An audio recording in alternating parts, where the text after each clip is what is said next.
افراد آتے چلے جاتے ہیں اپنا اپنا حصے کا کام کر کے، جس کو جتنا مقدر ہے، جتنی اللہ تعالیٰ کی طرف سے توفیق ہے، تو اپنا کام کرے گا، چلا جائے گا۔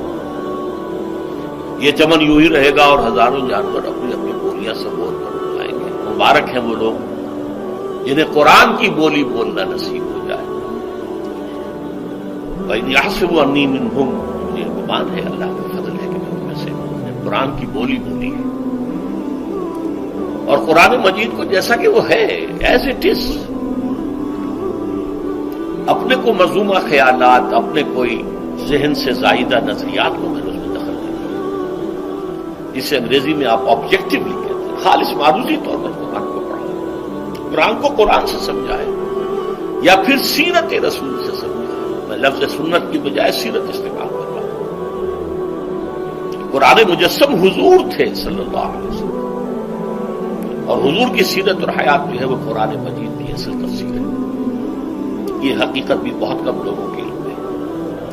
وہ احادیث کا نام تو لیتے ہیں، احادیث نہیں ہے، سیرت بھی تو احادیث ہی سے ہمیں ملتی ہے، لیکن میں خاص طور پر سنت کی حدیث کی بجائے سیرت کا لفظ لیتا ہوں۔ قرآن کی دو سورسز ہیں، قرآن خود اور